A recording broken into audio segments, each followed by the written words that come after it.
Mi scusi. Vittoria's friendly tone lit the square like a torch.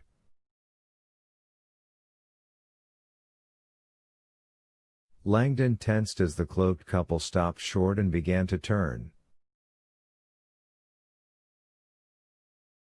Vittoria kept striding toward them, even faster now, on a collision course.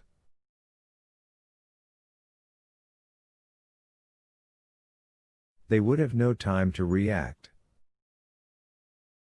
Langdon realized his own feet had stopped moving. From behind, he saw Vittoria's arms loosening, her hand coming free, the gun swinging forward.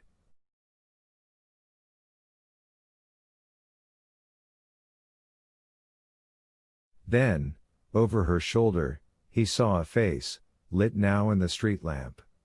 The panic surged to his legs, and he lunged forward.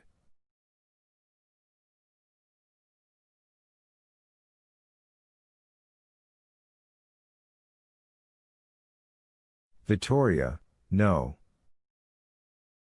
Vittoria, however, seemed to exist a split second ahead of him. In a motion as swift as it was casual, Vittoria's arms were raised again, the gun disappearing as she clutched herself like a woman on a chilly night.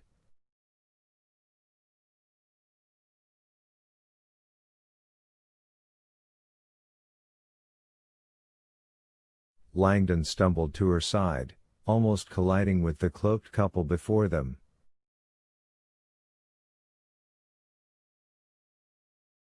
Buona sera, Vittoria blurted, her voice startled with retreat.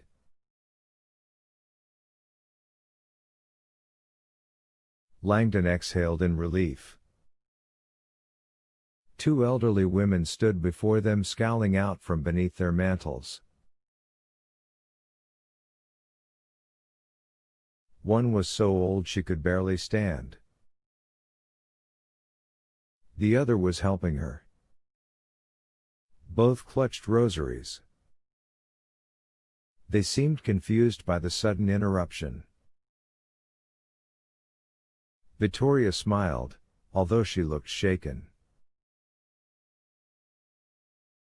Dove la Chiesa Santa Maria della Vittoria? Where is the Church of? The two women motioned in unison to a bulky silhouette of a building on an inclined street from the direction they had come.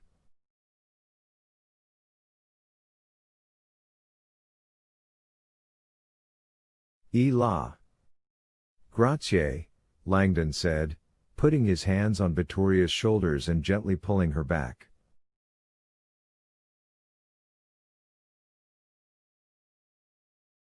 He couldn't believe they'd almost attacked a pair of old ladies.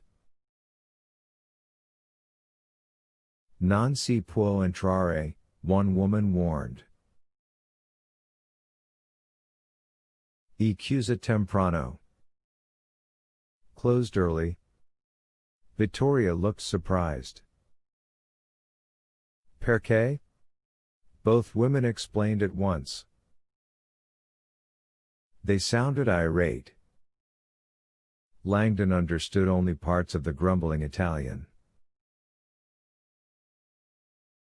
Apparently, the women had been inside the church 15 minutes ago praying for the Vatican in its time of need, when some man had appeared and told them the church was closing early.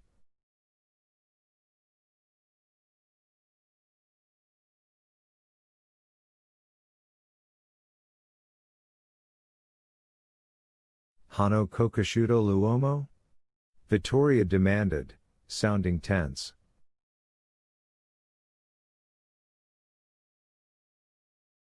Did you know the man? The women shook their heads. The man was a straniero crudo, they explained, and he had forcibly made everyone inside leave, even the young priest and janitor, who said they were calling the police.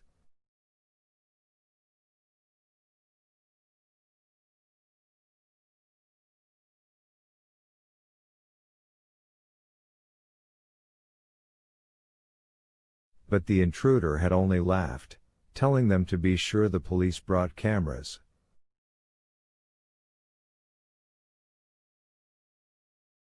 Cameras? Langdon wondered.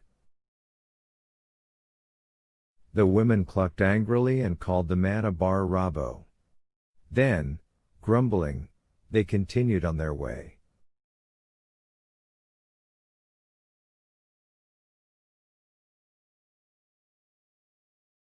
Bar robbo?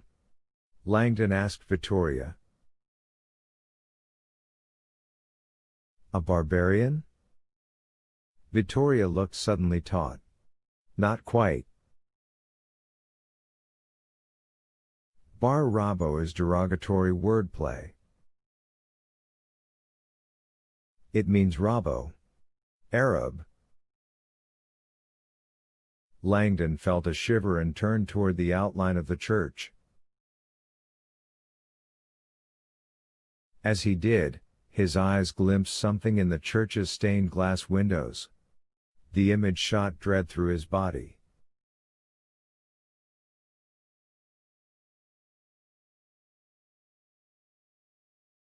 Unaware, Victoria removed her cell phone and pressed the auto dial.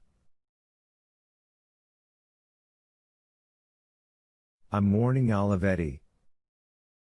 Speechless, Langdon reached out and touched her arm. With a tremulous hand, he pointed to the church.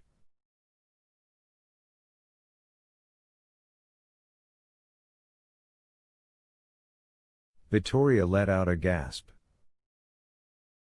Inside the building, glowing like evil eyes through the stained glass windows, shone the growing flash of flames.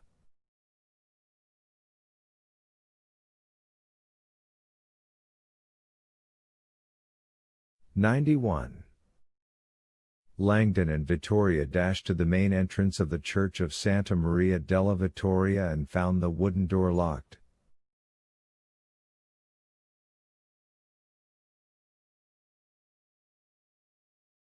Victoria fired 3 shots from Olivetti's semi-automatic into the ancient bolt, and it shattered.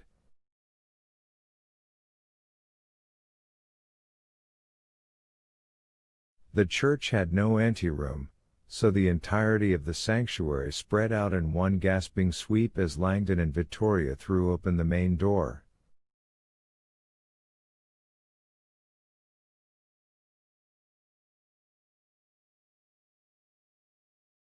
The scene before them was so unexpected, so bizarre, that Langdon had to close his eyes and reopen them before his mind could take it all in.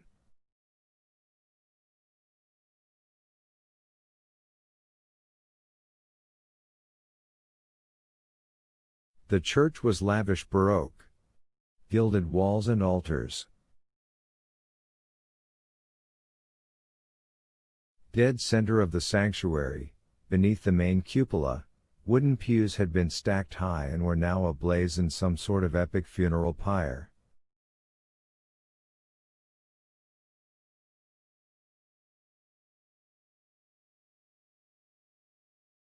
A bonfire shooting high into the dome,